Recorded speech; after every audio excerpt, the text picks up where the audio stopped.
Welcome to red TV. నేను మీ తేజ. అయితే అహ్మదాబాద్ అంతర్జాతీయ విమానాశ్రయంలో జరిగిన ఈ యొక్క దుర్ఘటన ఇప్పటికే మృతుల సంఖ్య దాదాపు 190 వరకు చేరుకుంది. అయితే ప్రజెంట్ సోషల్ మీడియాలో 11A సీట్ గురించి ఎక్కువగా డిస్కషన్ జరుగుతుంది. అంటే విమానంలో ఈ 11A సీట్లో ప్రయాణిస్తే ఎటువంటి ప్రమాదం జరిగినా సులభంగా తప్పించుకోవచ్చా, ప్రాణాలు దక్కించుకోవచ్చా, ఎక్కువగా దీని గురించి డిస్కషన్ చేస్తారు. అయితే రీసెంట్గా జరిగిన ఈ ప్రమాదంలో విశ్వాస్ కుమార్ రమేష్ ఈ వ్యక్తి ఆ సీట్లో ఉండడం, ఈ ప్రమాదం జరిగినప్పుడు ఆ సీట్లో నుంచి అతను దూకి అతని ప్రాణాలు దక్కించుకోవడం ఇదంతా కూడా మనకు తెలుసు. అండ్ మార్నింగ్ కూడా దీని గురించి పూర్తిగా నేను వివరణ ఇచ్చాను. వీలైతే మార్నింగ్ ఆ వీడియోని కూడా ఒకసారి మీరు ప్లే చేసి చూడండి. అయితే ఇప్పుడు ప్రజెంట్ బయటకు వచ్చిన న్యూస్ ఏంటంటే ఈ 11A సీట్లో ప్రయాణించిన వాళ్ళలో ఇలా ప్రమాదం జరిగినప్పుడు ఇద్దరు బ్రతికారంటూ కూడా చెప్తున్నారు. నేను మళ్ళీ క్లియర్గా చెప్తున్నా, ఈ ఇన్సిడెంట్ ఏదైతే ఉందో అహ్మదాబాద్లో జరిగిందో ఆ 11A సీట్లో ఇద్దరు బ్రతకలేదు. వేరు వేరు ప్రమాదాల్లో వేరు వేరు చోట్ల ఇద్దరు బ్రతికారు. ఇద్దరు కూడా సేమ్ 11A సీట్లో ప్రయాణించారు. అయితే వేరే చోట జరిగింది థాయిలాండ్లో.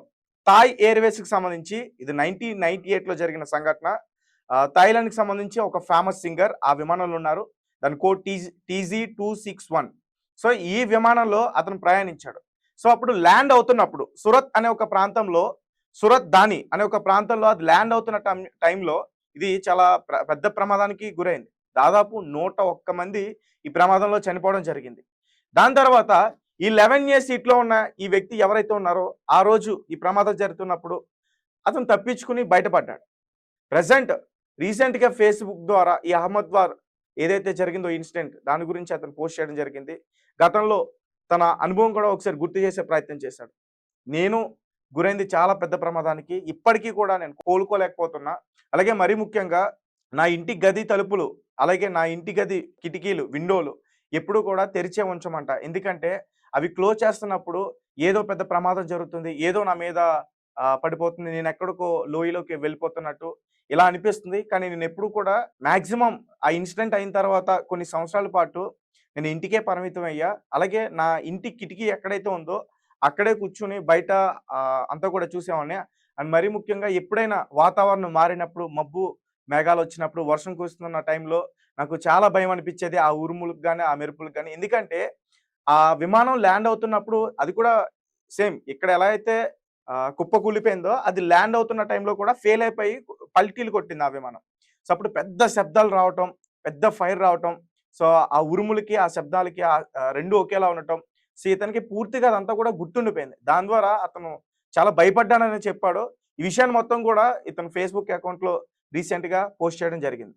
అలాగే ఇక్కడ అహ్మదాబాద్లో జరిగిన ఈ విశ్వాస్ కుమార్ రమేష్, సో ఇతను కూడా ఈ 11A సీట్లోనే ప్రయాణించాడు. అండ్ ఇతను కూడా చాలా విషయాలు కూడా షేర్ చేసే ప్రయత్నం చేశాడు. మరి ముఖ్యంగా ఇతను విమానం ఎప్పుడైతే టేక్ ఆఫ్ అయిందో 30 సెకండ్స్ లోపు ఆ విమానంలో నుంచి అతను దూకేశాడు. దూకేసిన తర్వాత అతను స్పృహ కోల్పోయాడు. తర్వాత కాసేపటికి స్పృహ వచ్చింది. దాని తర్వాత తన కళ్ళెదుట ఉన్న ఆ మృతదేహాలన్నీ కూడా చూశాడు. తర్వాత తానంతట తాను లేచి వచ్చి అంబులెన్స్కి ఎక్కి వెళ్ళిపోయాడు. ఇదంతా కూడా ఒక స్టోరీలో చెప్పారు.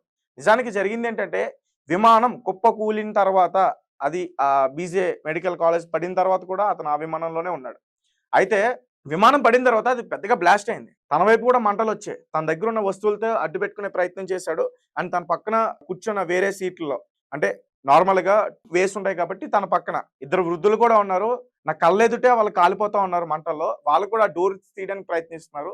అలాగే స్టాఫ్ కూడా అక్కడ ఎక్కువగా తిరుగుతూ ఉన్నారు రక్షించడానికి. వాళ్ళు కూడా ట్రై చేశారు సేవ్ చేయడానికి. అండ్ నేను మాత్రం ఆ మంటలు ఎక్కువగా వస్తున్నాయి అండ్ వాళ్ళు ఆ కిటికీ నుంచి బద్దలు కొట్టి తీయడానికి ప్రయత్నిస్తున్నారు. కానీ అటుపక్క గోడ ఉండడం వల్ల వాళ్ళకి ఎటు వెళ్ళాలో అర్థం కాక అలాగే ఉండిపోయారు. కానీ నా వైపు నేనున్న ఏదైతే ఉందో 11A సీట్, అక్కడ కిటికీ ఈజీగా ఉంది బయటికి రావడానికి. నేను నా సీటుతో సహా నేను దాన్ని బద్దలు కొట్టుకుని బయటకు వచ్చా. నాకు చిన్న మార్గం దొరికింది. దాని ద్వారా నేను బయటపడ్డా. అండ్ అంటే ఈ ప్రమాదంలో దాదాపు 242 మంది ఇద్దరు పైలట్లు ముందున్నారు. సో పైలట్ మ్యాక్సిమం వాళ్ళు బ్రతకాలనుకుంటే విమానం ఎప్పుడైతే కిందకి పడిపోతుందో వాళ్ళు ఈజీగా వాళ్ళ ప్రాణాలు దక్కించుకోవచ్చు. కానీ చివరి వరకు కూడా వాళ్ళు పోరాటం చేశారని చెప్పుకోవాలి. ఎందుకంటే 229 మంది, సో వీళ్ళందరూ ప్రయాణికుల ప్రాణాలు వాళ్ళ చేతుల్లో ఉన్నాయి. సో దాన్ని దృష్టిలో పెట్టుకుని చివరి వరకు కూడా వాళ్ళు ప్రయత్నించారు. కానీ ఫెయిల్ అయ్యారు. మొత్తం అందరూ కూడా చనిపోయారు, ఈ ఒక్క వ్యక్తి తప్ప. సో తనకి మార్గం దొరికింది. దాని ద్వారా అతను బయటపడ్డాడు. తర్వాత స్పృహ కోల్పోయాడు. మళ్ళీ స్పృహ వచ్చిన తర్వాత ఆ బిల్డింగ్ ఏదైతే ఉందో దాన్ని దిగి కిందకొచ్చాడు. వెంటనే స్థానికులు గుర్తించి అతను అంబులెన్స్‌కి తీసుకెళ్ళి వెంటనే ట్రీట్మెంట్ అయన్నీ కూడా ఇవ్వడం. దాని తర్వాత మోదీ గారు కలవడం ఇవన్నీ కూడా జరిగాయి. అండ్ మధ్యలో ఇతనికి సంబంధించి ఒక న్యూస్ కూడా వచ్చింది. భగవద్గీత ఒకటి దొరికింది. అది ఇతనిదే. దాని ద్వారానే ఇతను బ్రతికాడు. ఇతనిది వృషభ రాశి అని, రోహిణి నక్షత్రం అని, అలాగే 12/6/2025 ఈ రోజు ఇతని జాతకం చాలా అద్భుతంగా ఉందని ఇలా చాలా మంది మాట్లాడారు. అండ్ మరికొంతమంది ఎవరైతే విజయ్ రూపానీ ఉన్నారో సీఎం అతని జాతకం ఆ రోజు బాలేదు. అతనికి 12/6 అంటే ఇది 6వ నెల 12వ తారీఖు. సో ఈ 2 కూడా అతనికి చాలా ఫేవరెట్. అతను వెహికల్స్ నంబర్స్ గాని, లేకపోతే అతను ఏదైనా కొనాలనుకున్నా, ఏదైనా చేయాలనుకున్నా ఈ డేట్స్‌లలో ఎక్కువగా చేసేవాడంటూ కూడా చెప్తున్నారు. అండ్ అదే డేట్‌లో ఇతను చనిపోవటం. సో అతని జాతకం బాగోకపోవడం వల్లే మిగతా వాళ్ళందరూ కూడా చనిపోయారనటం. ఇలాంటి రకరకాల కథనాలన్నీ కూడా వస్తున్నాయి. దాని గురించి నేను మళ్ళీ కూడా మీకు వివరించే ప్రయత్నం చేస్తా. ప్రస్తుతం ఈ 11 ఇయర్స్ సీట్ చాలా హాట్ టాపిక్‌గా మారింది. అండ్ మరీ ముఖ్యంగా వేరు ప్రాంతాల్లో, వేరు ప్రదేశాల్లో, వేరు విమానాల్లో ఈ 11 ఇయర్స్ సీట్ ఇద్దరిని ప్రాణాలనైతే దక్కించిందని చెప్పుకోవచ్చు. సో మాక్సిమం ఈ సీట్ రేట్ కాస్త ఇప్పుడు పెరిగే అవకాశం కూడా ఉంటుంది. అండ్ మరీ ముఖ్యంగా రీసెంట్‌గా బయటకొచ్చిన వార్త ఏంటంటే ఏదైతే ప్రమాదం జరిగిందో ఎయిర్ ఇండియా 171 సో ఇది అసల ఈ ప్రమాదానికి గురవ్వడానికి కారణం ఎవరు? పైలట్సా? లేకపోతే ఏటీసీయా? ఎయిర్ ట్రాఫిక్ కంట్రోల్ వాళ్ళు సరిగ్గా సర్వీస్ చేయలేదా? వాళ్ళు అసలు ఏమి చెక్ చేయలేదా? దానివల్లే ఈ ప్రమాదం జరిగిందా? ఈ పూర్తి విషయాలన్నీ కూడా మనం తెలుసుకునే ప్రయత్నం చేద్దాం. ఇప్పటికే డీవీఆర్ అలాగే బ్లాక్ బాక్స్ ఏదైతే ఇవి మనకి ఖచ్చితంగా దొరకాలి. దర్యాప్తు చేస్తే అసలు ఏమైంది? దేనివల్ల విమానం కింద కుప్ప కూలిపోయింది? ఈ విషయాలన్నీ కూడా త్వరలోనే తెలిసే ఛాన్సెస్ అయితే మనకున్నాయి. అండ్ రీసెంట్‌గానే ఇక్కడ మనకి అహ్మదాబాద్‌లో జరిగిన ఈ విషాద సంఘటనలో దాదాపు 290 వరకు కూడా చనిపోయారు. అండ్ ఆ మృతదేహాల్ని వాళ్ళ పేరెంట్స్‌కి అప్పజెప్పాలంటే ఖచ్చితంగా డీఎన్ఏ టెస్టులు చేయాల్సింది. ఎందుకంటే ఈ ఫ్యూయల్ ఉండడం వల్ల ఆ మంటలు బాగా పెద్దగా ఎగసిపడి ఆ మంటల్లో ఈ వీళ్ళ మనుషుల యొక్క శరీరం మొత్తం కూడా మాంసపు ముద్దల్లా అయిపోయినాయి. అంటే ఎవరిని కూడా అంత ఈజీగా గుర్తుపట్టలేం. కాబట్టి వీళ్ళ ఫ్యామిలీ మెంబర్స్ ఆ కుటుంబ సభ్యుల దగ్గర డీఎన్ఏ శాంపిల్స్ తీసుకొని దాని ద్వారా టెస్టులు నిర్వహించి బాడీ పూర్తిగా దొరకొచ్చు, సగం ముక్కలు దొరకొచ్చు, కాళ్ళు దొరకొచ్చు, చేయి దొరకొచ్చు, తల దొరకొచ్చు. ఏది దొరికితే అది. సో దాని నుంచి కొన్ని శాంపిల్స్ కలెక్ట్ చేసి డీఎన్ఏ టెస్టులు చేసిన తర్వాత వాళ్ళకి బాడీస్ అన్నీ కూడా అప్పజెప్పే ప్రయత్నం చేస్తారు. అండ్ ఇంకొకటి దాదాపు మెడికల్ స్టూడెంట్స్ నిన్నటి వరకు మనం 24, 25 ఈ సంఖ్య మాత్రమే చెప్పుకున్నాం. అండ్ రీసెంట్‌గా 36 వరకు కూడా చేరుకుంది. దాదాపు ఆ రోజు 100కి పైగానే వాళ్ళు అక్కడ లంచ్ చేస్తున్నారంట. సో ఆ టైంలో ఈ విమానం వచ్చి సడెన్‌గా కుప్పకూలిపోయింది. ఆ విజువల్స్ మేము ప్లే చేయలేకపోతున్నాం. ఎందుకంటే చాలా దారుణంగా ఉన్నాయి విజువల్స్ అన్ని కూడా. అక్కడ విమానం వచ్చి వెంటనే ఆ బిల్డింగ్‌ని కొట్టగానే కొంతమంది విద్యార్థులు అక్కడ మంటలొస్తున్నాయి. ఎగ్జాక్ట్‌గా ఫ్లోర్ తెలీదు నాకు. దాదాపు ఒక 6థ్ ఫ్లోరు. ఆ ఫ్లోర్ నుంచి కూడా ఆళ్ళు కిందకి దూకేస్తున్నారు. ఆ విజువల్స్ అన్ని కూడా ప్లే చేయలేం. యూట్యూబ్ గైడ్‌లైన్స్ ప్రకారం ప్లే చేస్తే మళ్ళీ మాకు స్ట్రైక్స్ పడతాయి. కాబట్టి అవి ప్లే చేయట్లేదు. అండ్ ఒకసారి బ్లాక్ అండ్ వైట్‌లో అవి ప్లే చేసే ప్రయత్నం చేస్తాను. మీరెవరన్నా మాకు కామెంట్ చేస్తే నేను లింక్ పంచే ప్రయత్నం కూడా చేస్తా. సో వాళ్ళందరూ కూడా బిల్డింగ్ నుంచి దూకేసి కాళ్ళు చేతులు విరగ్గొట్టుకుని కొంతమంది ప్రాణాలు కూడా కోల్పోయిన వాళ్ళున్నారు. అండ్ మరీ ముఖ్యంగా ఈ రోజు తెలిసింది ఏంటంటే ఈ ఘోర సంఘటనలో ఒక వృద్ధురాలు అలాగే ఒక చిన్న పాప. అండ్ ఏరోప్లేన్‌లో ఉన్న చాలా మంది చిన్న పిల్లలు కూడా చనిపోయారు. ఒక ఫ్యామిలీ మొత్తం ఏరోప్లేన్‌లోనే చనిపోవడం జరిగింది. వాళ్ళ సెల్ఫీ వీడియో కూడా బయట వైరల్ అయింది. అండ్ వాళ్ళసలు ఆచూకీ తెలియట్లే. అంటే ఇప్పటివరకు చాలా మృతదేహాలు బయటకొచ్చి వాళ్ళు ఎవరు ఏంటి అనేది తెలుసుకున్నారు. కానీ ఇద్దరు ఈ క్యాంటీన్‌లో ఉన్నారు. ఒక చిన్న పాప, ఒక వృద్ధురాలు. ఆళ్ళిద్దరు అసలు బ్రతికున్నారా లేదా అనే విషయం ఇంకా తెలియలేదు. అంటే పూర్తిగా మరి ఆ మంటల్లో కాలిపోయారా?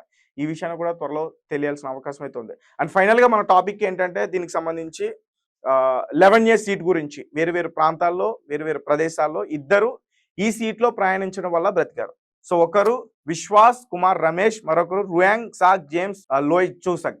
సో ఇతనికి ప్రస్తుతం 47 సంవత్సరాలు. ఇతను ఒక ప్రముఖ సింగర్. దాని తర్వాత ఈ ప్రమాదం జరిగిన తర్వాత ఆ విమానంలో దాదాపు చాలా గ్యాప్ తీసుకొని మళ్ళీ తన వృత్తిలోకి వచ్చేసి తర్వాత కొన్ని మూవీస్‌లో కూడా నటించారంటూ కూడా చెప్తున్నారు.